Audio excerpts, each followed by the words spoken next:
Hello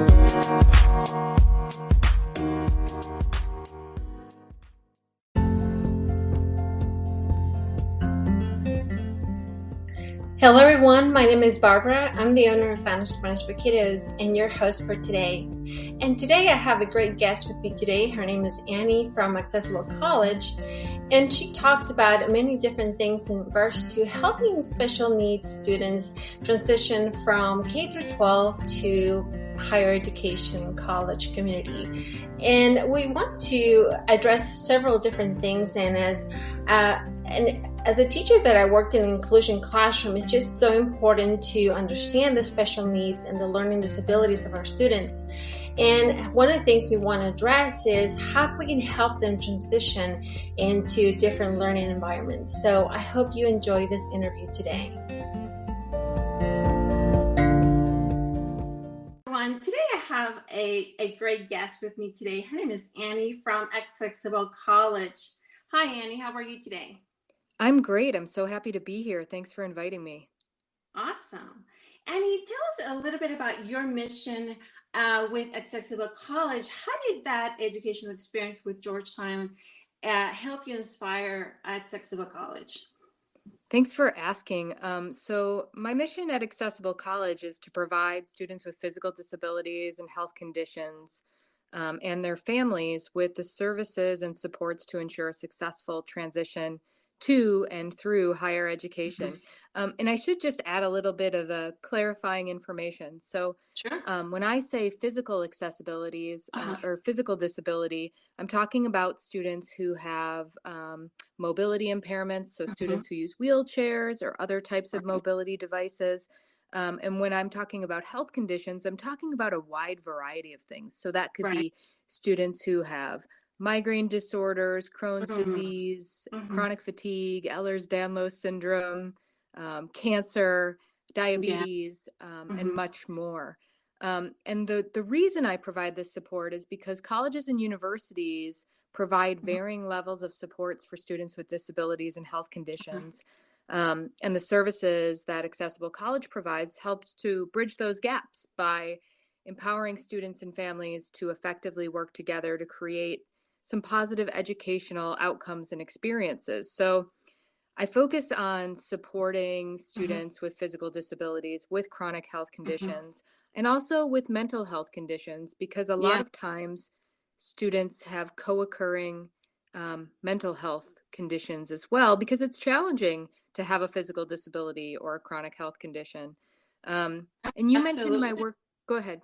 Did you say something? No, Sorry. Yeah, go ahead. Yeah, your work with Georgetown, how did that come about? Because I believe your work was so inspiring. I think everything that you do with Accessible College, as a teacher myself and as a parent, of course, special needs is such an important part of education. I don't think we see it as, yes, it's another student in the classroom, but at the same time, accommodations are just so important.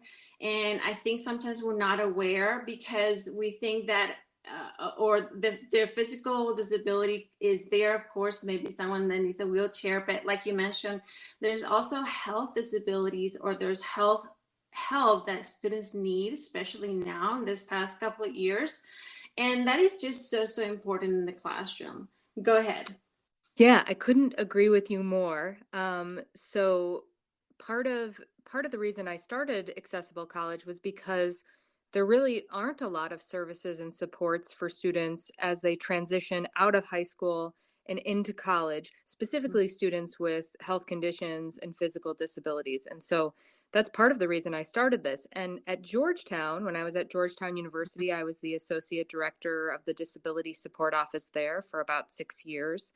I worked with undergraduate, graduate, and medical school students with physical disabilities and health conditions. So I was the person who was connecting with the students, reviewing their documentation to determine what types of accommodations would be reasonable in the college setting.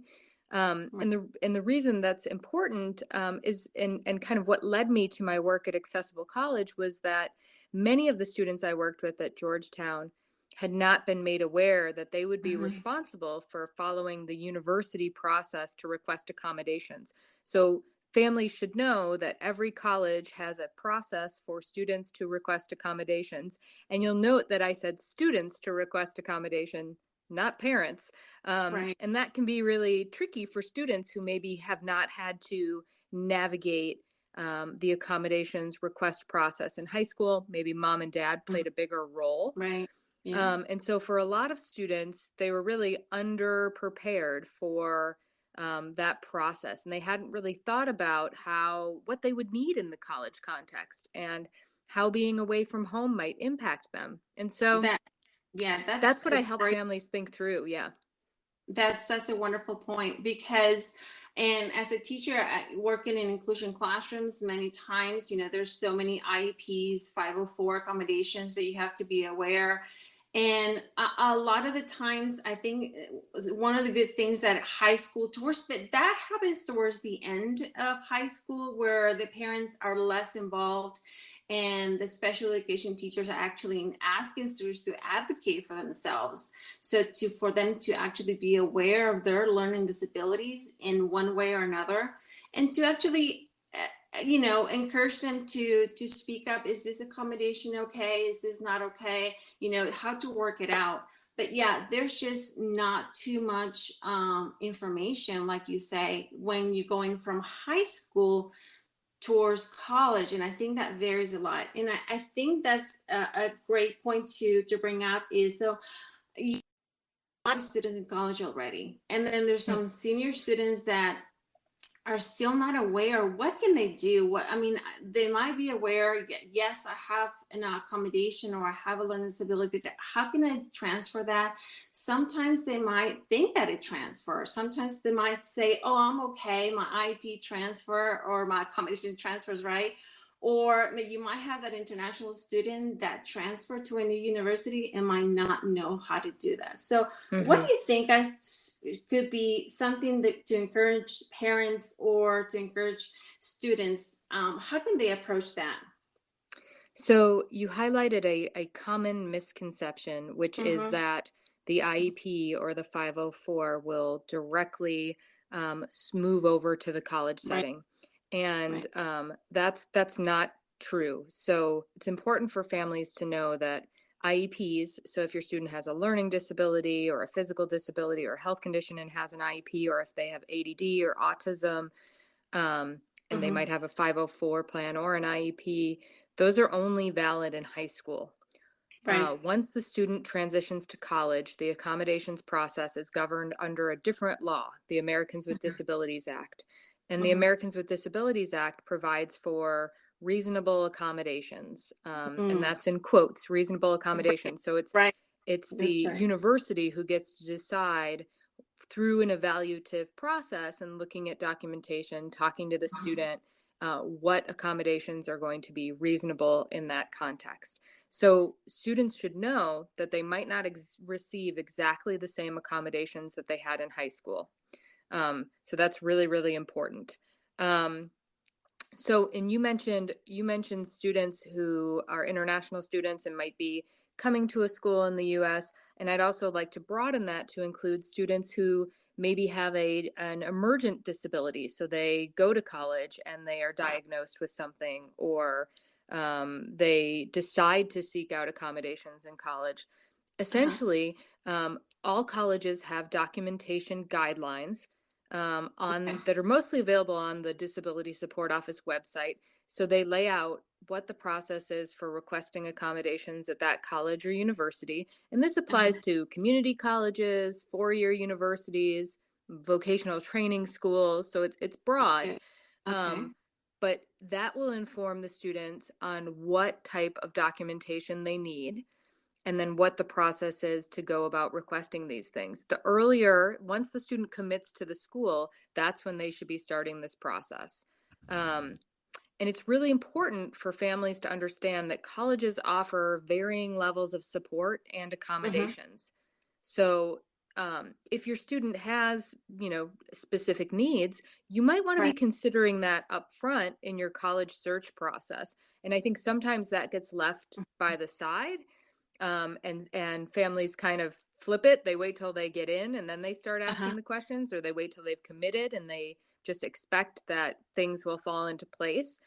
And that's not always the case. So you might want to start thinking about doing your research up front and looking at the services and supports and accommodations that that college that you're interested in does provide, so that you're not caught off guard. That's a great point, because even when you're starting to apply for, say, scholarships or grants or any other type of financial aid, for instance, you need that time. I mean, you can't wait until, for instance, the summer or the last month before school starts. You actually start planning, ideally maybe 2 years in your junior year or even your sophomore. So in considering accessibility as well, and considering that you have to have a plan and the timing, I think probably maybe even in junior high or middle school, you should start being thinking, okay, what kind of colleges, like you mentioned, because it varies from college to college, correct? How these accommodations, because it all left to the universities and colleges to say, well, we're going to accommodate for this, but we might not for this certain type, right?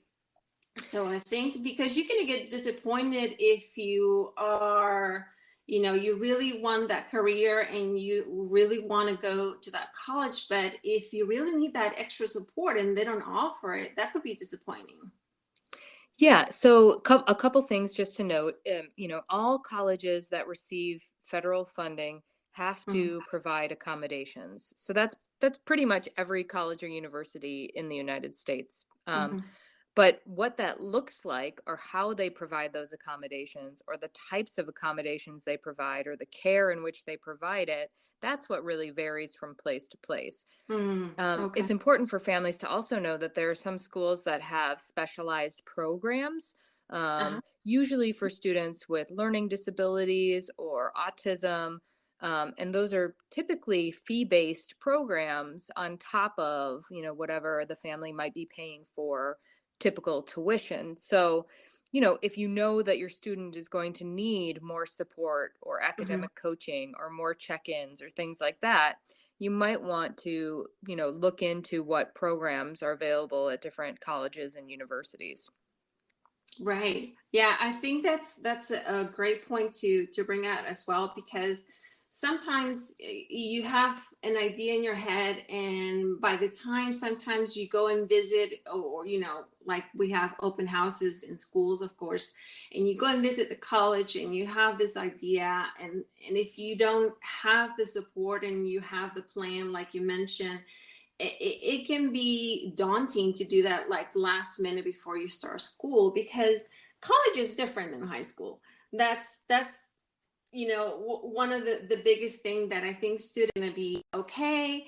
And if you don't have a plan, like you mentioned, and it can be a little daunting, it can be very difficult.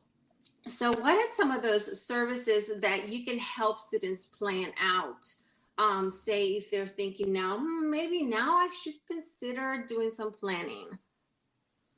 Yeah. So, just tracking back for a second to something that you mentioned about starting your planning process early, even in middle school. And this is an area where I support a lot of families in starting to identify what are those independent living skills that a student can start to work on when they're in middle school or early in high school, so that they can start to develop some of those pieces. And some of that is around, medication management. Does the Hmm. student know how to refill their prescription? Do they know what medications they're on? Yeah. Are they able to contact their doctor? Um, Hmm.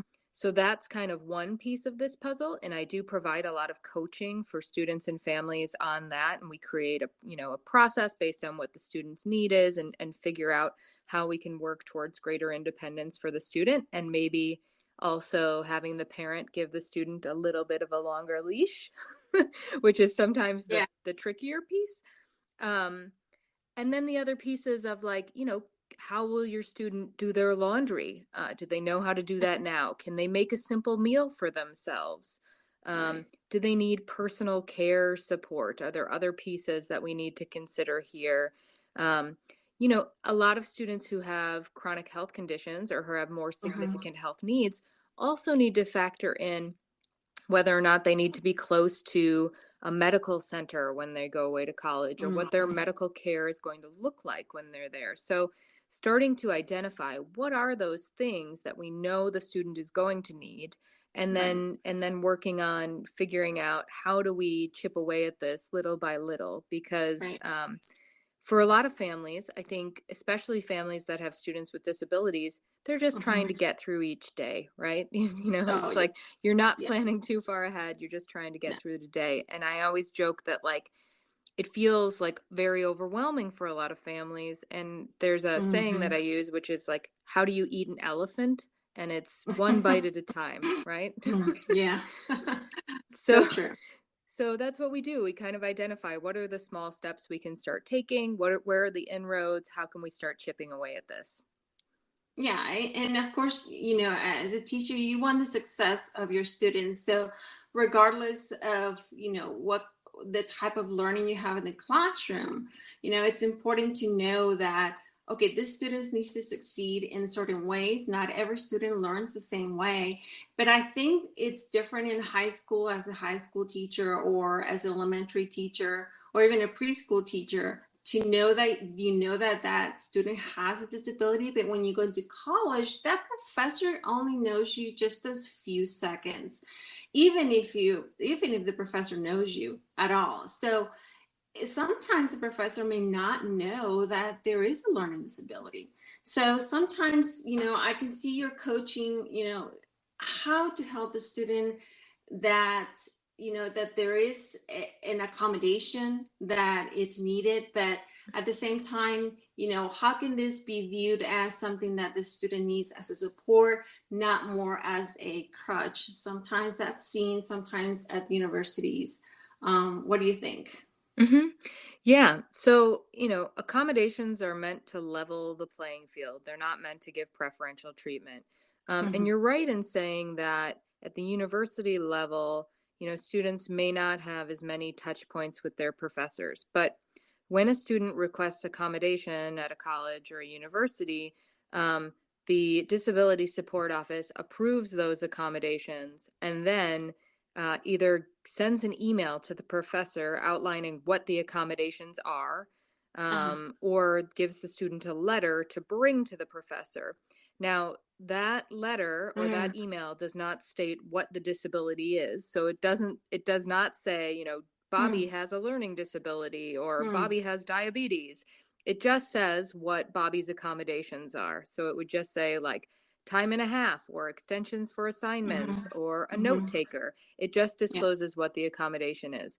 And it's up to the student to think Uh-huh. about what are they comfortable disclosing to their Right. professors. They don't have to share anything because they've already gone through the Disability Support Office, and been approved for the accommodations. But sometimes students find it valuable to think Mhm. about how they want to disclose. Having a script ready can be really helpful for students, and that might Yeah. be, a script for talking to their professors. It could also be a script for talking to their new roommate or to new Right. friends that they have, to explain, you know what their needs are, or the fact that they, might need more quiet, or the fact that they Mhm. might, if they start acting a certain way, this is what's probably going on with them. So I Right. work with a lot of students to create those scripts, Mhm. to have kind of mock, interactions with professors, so that students are really Mhm. prepared to have those conversations. Because, in the K through 12 setting, they may have Yeah. been with people who knew them their whole Yeah. life.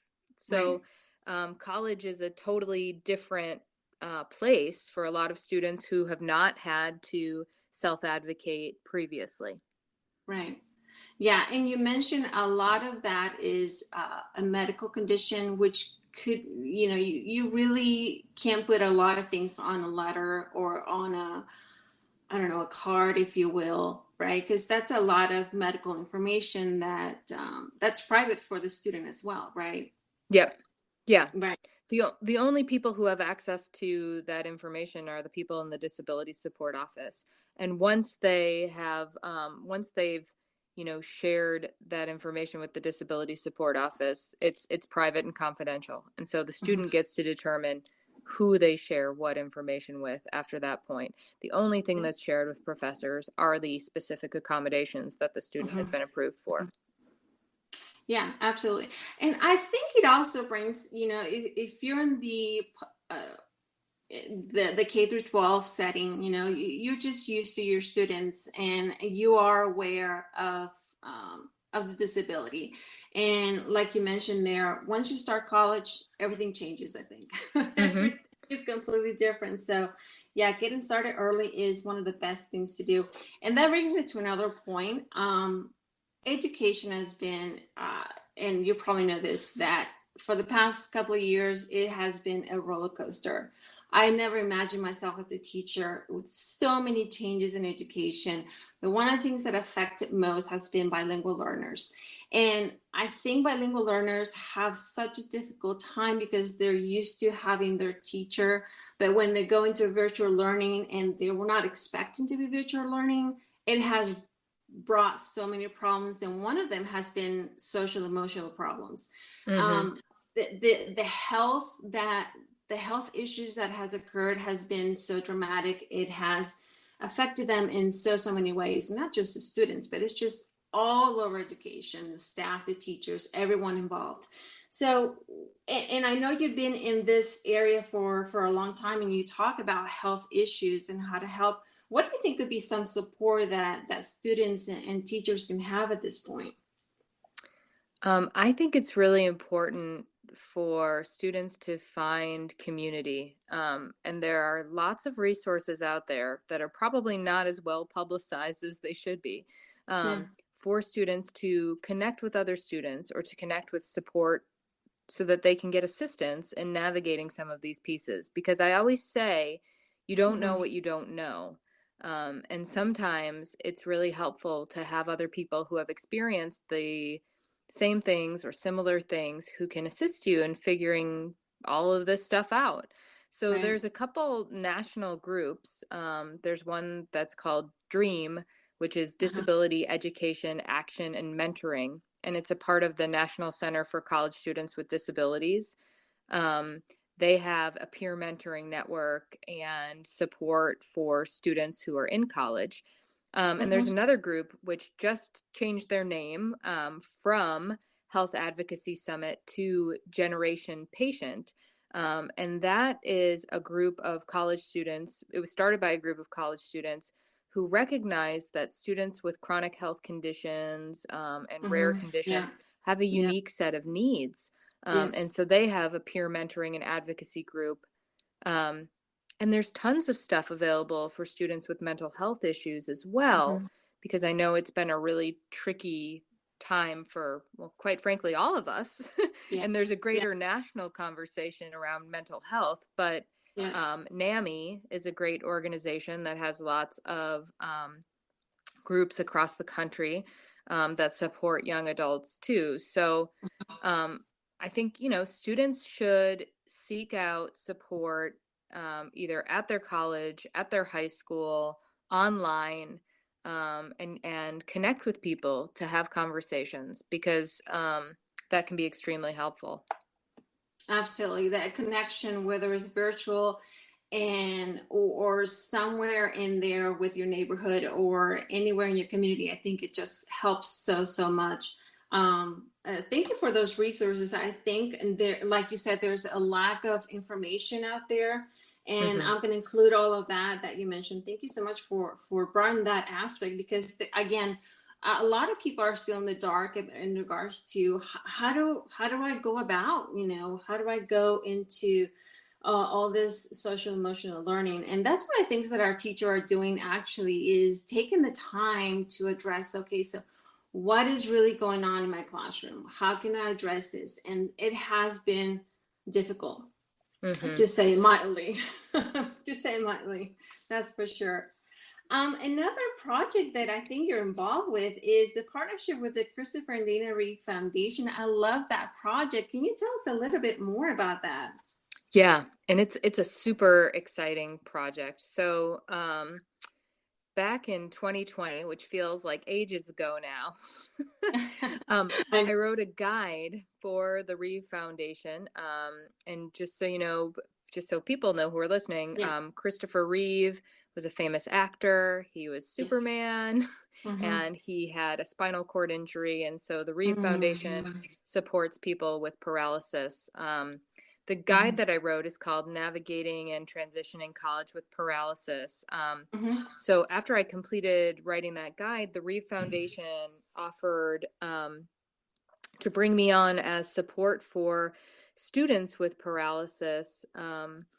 So any student with any type of paralysis, so it could be a spinal cord Uh-huh. injury, spina bifida, a stroke, cerebral palsy. Mm. It's very broad in terms of its scope. So paralysis is a broad term. Any Mm-hmm. student who's interested in talking about college preparation and transition can work with me for free for Mm-hmm. up to 3 hours through the Reeve Foundation. So the project is currently in its second year. Good. And it's been really amazing because in my private practice, I work with students nationally, but this has just helped expand reach to students who, maybe would not have been able to afford to work with me otherwise. And it's just been a really great project too, because it's not just for students who are in high school, but also adults with paralysis who are Uh-huh. considering going back to school or Right. thinking about a career change too. And so there's still spaces available for this year. And I'll send you the link so that you can Yeah. make sure that the listeners can find that as well. Yeah, and I love those kind of projects because it just brings another level of awareness of, again, not just only a learning disability, but more accessibility, just like you have in the name of your program, Accessible College, is Hmm. that it has to be and it can be for everyone.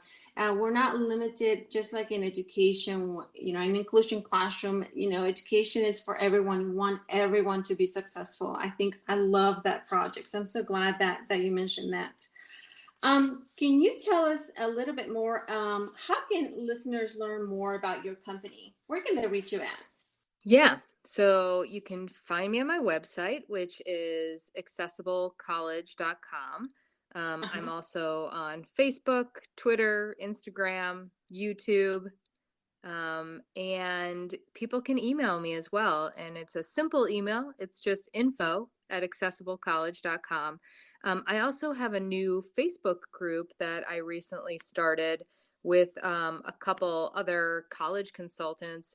And it's really focused on physical disabilities, chronic health, and mental health. And the Facebook group is called College Success, Physical Disabilities, Chronic Health, and Mental Health. And so if people are interested, they can join us in that group as well. It's open to students, families, educators, and other healthcare and support professionals as well.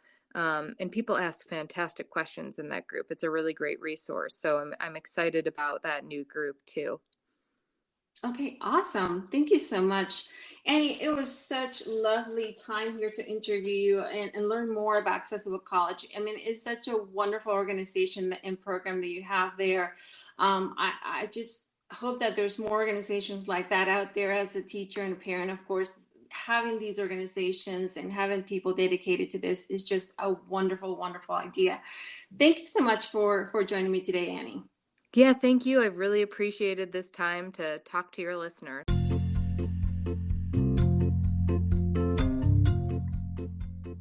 I hope you enjoyed today's interview with Annie from Accessible College.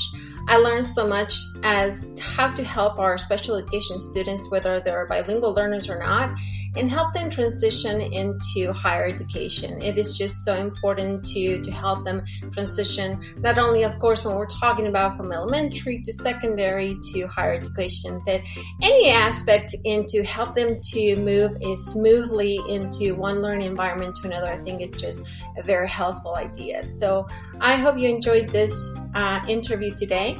I hope you join me another episode for a fun bilingual learning, whether it is a fun story that I can read in English and Spanish or a amazing guest like we had today. Thank you so much for listening to the Spanish for Kiddos podcast, and I hope everyone has a wonderful day.